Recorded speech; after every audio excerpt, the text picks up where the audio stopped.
દુકાને મોદી સાહેબ રોકાયા હતા.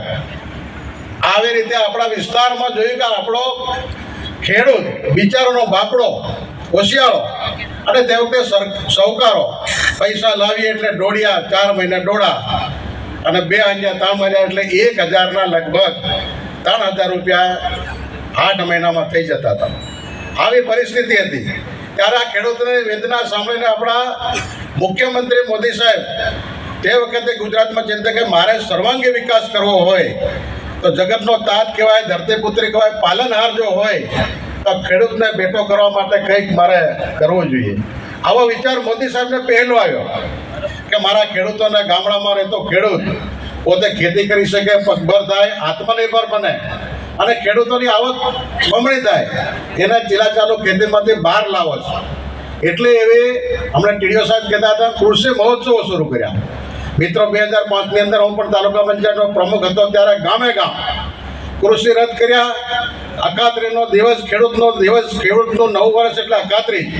અખાત્રીના દિવસે આપણે હળ અને જોસરીની પૂજા કરી ગામે ગામ ધમધમતા તાપમાં હમણાં કૃષિ વૈજ્ઞાનિક સાહેબ વાત કરતા હતા એવા કૃષિ વૈજ્ઞાનિકો આવ્યા અને ગામે ગામ અખાત્રીના દિવસે શરૂ કરી કૃષિ મહોત્સવ કર્યા. અધિકારીઓ, આઈએસ અધિકારીઓ, કલેક્ટરો, મંત્રીઓ, ધારાસભ્યો, સાંસદો, સચિવો, મુખ્યમંત્રી બધા દરેક ગામમાં ગયા અને આવું શિક્ષણ આપ્યું કે ખેડૂત આગળ આવે. વિચાર કરીએ મિત્રો, આજે આપણો આદિવાસી વિસ્તારના આપણે ડુંગરાળ પ્રદેશમાં રહેવાવાળા ખેડૂત અને આપણે મહેનતદાર માણસો આજે કાઠિયાવાડની અંદર, ધરતીની અંદર આપણો આખો આજે આવી સંખ્યા ઓછી છે. એનું કારણ એટલું છે કે આપણો બધો માણસ આજે ગુજરાતની અંદર ખૂણે ખૂણે કાઠિયાવાડ, રાઘવજી પટેલ સાહેબ વાત કરતા હતા, એમના કાઠિયાવાડ વિસ્તારમાં આજે મજૂરી ગયો છે. ત્યાં તનતોડ મહેનત કરે, કપાસ પકવે, મગફળી પછી આપણે તમે સાંભળજો વાત કરે કે કેટલા વીઘાની ખેતી તો કરે, 50 વીઘામાં મગફળી, 35 વીઘામાં કપાસ. આવું બધું આપણો પણ ખેડૂત વગર તાલીમે વૈજ્ઞાનિક પદ્ધતિ શીખી રહ્યો છે અને એ શીખીને આવશે ત્યારે આપણા ગામની અંદર પણ ખેતી કરતો થશે. ત્યારે 2005થી શરૂ કરેલી યાત્રાની અંદર ખેડૂતોને કપાસ વિશે કે ભાઈ રોકડિયા પાક તરફ વળો, મકાઈ ડાંગરનો ભાવ શું, રોકડીઓ પાક કરો ને બમણી આવક લો. એટલે કૃષિ વૈજ્ઞાનિકો તો ભાઈ કપાસ કરતા હતા. તે વખતે આપણા વિસ્તારમાં ખાલી તુવરો કરતા, પણ આજે આનંદ છે, મને કહેતા ગૌરવ થાય છે કે આજે આપણો તાલુકો 25 વર્ષનો થયો ત્યારે આપણા તાલુકાની અંદર પણ ખેડૂતો કપાસની ખેતી કરતા થયા. મગફળી તો જો ઘણા ઘટા ખેડૂતો કરે છે પણ કરવી જોઈએ. બાગાયત ખેતી પણ કરતા થયા છે, આંબાવાળી, ચીકુની, ફળઝાડવાળી. આવું પણ આપણી રાજ્ય સરકાર આપણા માટે ઘણા બધા કામો કરી રહી છે. અને હમણાં જ વાત કરી કે પ્રાકૃતિક ખેતી, મુખ્યમંત્રી સાહેબે પણ કીધું છે, આપણે સૌ સાંભળ્યું છે, પ્રાકૃતિક ખેતી કેમ કરવી. કે માણસ દિવસે ને દિવસે આયુષ્ય ઘટતો જાય, બીમાર પડતો જાય છે, આપણી જમીન બંજર થઈ ગઈ, એને પણ આપણી જમીનના પોષક તત્વો ઘટવી રહ્યા. ખાતર નાખી રાસાયણિક ખાતર, દવા છાંટીને આપણી જમીન બગડી ગઈ. માણસ જ્યારે બીમાર પડે, ડૉક્ટર કન થાય ત્યારે ખબર પડે કે આને આ રોગ છે. જમીન બીમાર પડે તેને કોણ સુધારે, એની કોણ દવા કરે. એટલે આપણી સરકારે, મોદી સાહેબે પણ એના માટે જમીનના નમૂના લઈને આપણે ખેડૂત માટે આ પણ કર્યું છે કે આ ખેતીમાં, આ જમીનમાં કયો પાક લઈ શકાય, એના પણ આપણે જમીનનું ટેસ્ટિંગ પણ થાય છે. એટલે એના માટે પ્રાકૃતિક ખેતી કરતા કે આપણી જમીન બગડી ગઈ દિવસે ને દિવસે, એના માટે કે આપણે પ્રાકૃતિક ખેતી એટલે કઈ એનો કઈ શબ્દ છે પ્રાકૃતિક એટલે જૂના જમાનામાં કરતા આવતા આપણે બાપ દાદા ચાણિયાની ખેતી કરતા, ચાણિયું ખાતર આપણે મા બહેનો આપણે ખાતર વાડામાં નાખતા અને એની ખેતી કરતા હતા. ખાતર રાસાયણિક હતું જ નહીં, એની સંશોધન થયું જ નહોતું. ત્યારે આજે એ પ્રમાણે ખેતી કરતા હતા અને સુંદર જીવન જીવતા. દૂધ, ભેંસો હોય, દૂધ હોય, દહીં હોય, ખાવાનો, મકાઈની ભેળકીને છાશ, કુદરતી ફળ ફળાવ ખાતા, જાંબા ખાતા, ખજૂર ખાતા, આવી બધી ઘણી વાતો મિત્રો તમે છો એટલે હું કહેવા માગું આપણા બાપ દાદાઓ આવું બધું કરતા આવ્યા. આજના જમાનાના છોકરાઓને 20-25 વર્ષના કહેજો કે ભાઈ ભેળકી કોઈ બેનને રાંધતા આવડે, કોઈને આવડતી. આવું ખાતા જ નથી બાપેલો ખોરાક. અને શું કહે છે કે બર્ગર ને પિઝા આવું ખાય, પણ ભેળકું દાળ ખાઈ લો ને વાંધો શું આવે આપણો બાપેલો ખોરાક. એટલે આવું કરતાં કરતાં આપણા મુખ્યમંત્રી સાહેબે, આપણા યશસ્વી વડાપ્રધાન સાહેબે કે આવા ખેડૂતો પોતાની જમીનમાં જો પ્રાકૃતિક ખેતી કરશે અને બરછટના, ગઈ સાલ આપણે મિલેટ્સ એટલે જાડા ધાન, બંટો, બાજરી, બાવટો, આવું પહેલાં તો આવું ખાતા હતા. આજે કોઈ જુવાર કે બાજરી કે કાળી ડાંગરનો રોટલો કે કોઈ ખાતા નથી, કોઈ ઓળખતા નથી. તો આયુષ્ય વધુ હોય ને માણસના ડાયાબિટીસ, કેન્સર કે આ રોગોથી બચાવવો હોય તો પોતે પકવેલું અનાજ ખાય તો એ તંદુરસ્ત રહી શકે. આજે તમે જુઓ કે બધું બનાવટી, આજે જીરું પણ બનાવટી થઈ ગયું, વલિયારી થઈ ગઈ, આવા અનેક મસાલાઓ પણ આપણે બનાવટી થયા. ત્યારે ખેડૂત, મને લાગે કે આપણે ચા એટલું પકવી શકતા નથી, મરી કદાચ નહીં પકવી શકીએ. એના સિવાય બધો પાક આપણે ખેડૂત પકવી શકે એવું છે. આજે તે વિચાર કરો કે બાવટો ગઈ સાલે આપણા રાજ્યના આપણા પોતાના પનોતા પુત્ર ખાબર સાહેબે આપણા વિસ્તારની અંદર દાહોદ જિલ્લાની અંદર બધે કીધું કે ભાઈ અમારા ખેડૂતો મિલેટ્સ પકાવતા થાય, એટલે બાવટાનું સંશોધન કરીને બાવટો આપણા વિસ્તારમાં આપવાનું કર્યું.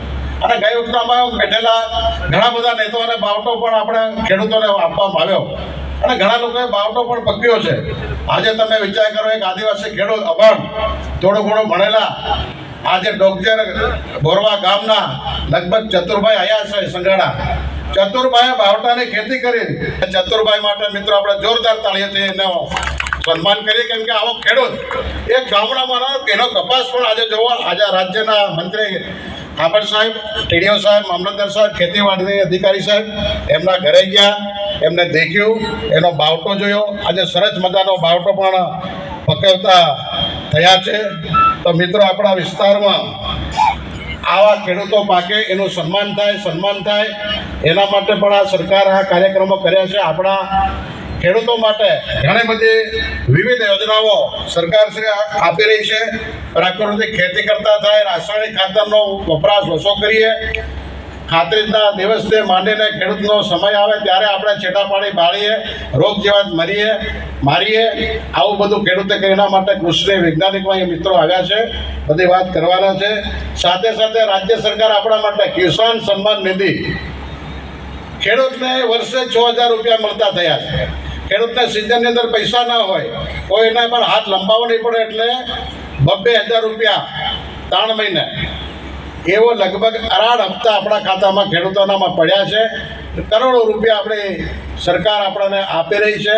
હમણાં મુખ્યમંત્રી સાહેબ કહેતા હતા 1400 કરોડમાંથી 1200 કરોડ આ ગુજરાતમાં વપરાઈ ગયા છે. એવા આપણા જિલ્લાની અંદર પણ આપણને હમણાં જ બધાના ખાતાની અંદર લગભગ 850, 8,500 અને બીજા 2,500, લગભગ 11,000 રૂપિયા લગભગ આપણા ખેડૂતના ખાતામાં બધાને પડી ગયા છે, મળી ગયા છે.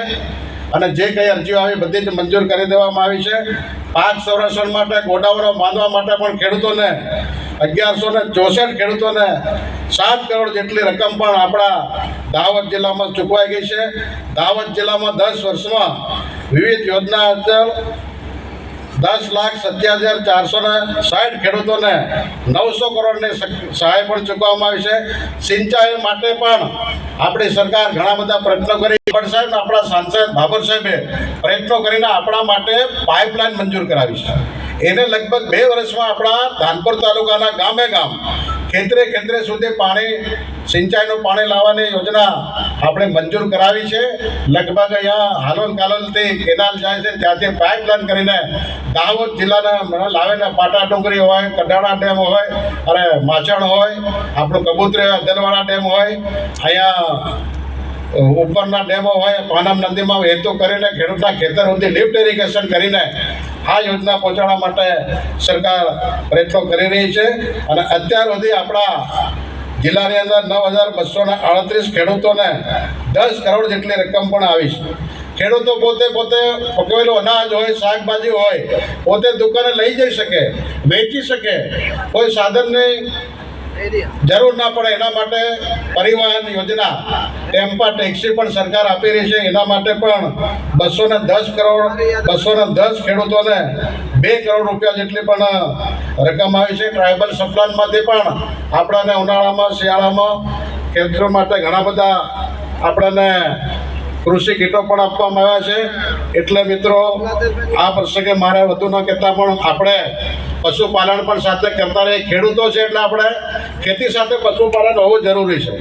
પશુઓ માટે પણ આપણે સારા પશુઓ રાખીને એને પણ આપણી સરકાર મોઢામાં મોતિયા થયા હોય, દાંત વાંકા ચૂકા થયા હોય, એનો પણ સરકાર વિનામૂલ્યે આપણાને ઓપરેશન કરી શકે છે અને કૃત્રિમ વિદ્યાન દ્વારા પણ સારી ઓલાદો આપણે મેળવી શકીએ છીએ. એના માટે પણ ઘણી યોજના છે. ડેરી વિભાગમાં પણ આપણે દૂધ ભરીને મહત્તમ રકમ મેળવી શકીએ છીએ. એટલે મિત્રો આપણે બાગાયતી ખેતી પણ કરવી જોઈએ.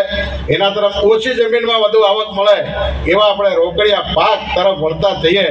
એના માટે આ મિત્રો આ શિબિર અને આ કાર્યક્રમ રાખવામાં આવ્યો છે. એટલે બધા મિત્રો આને રોકડિયા પાક કરે, બાગાયત કરે, ફળ ઝાડ, વેલાવાળા શાકભાજી પણ કરી શકે.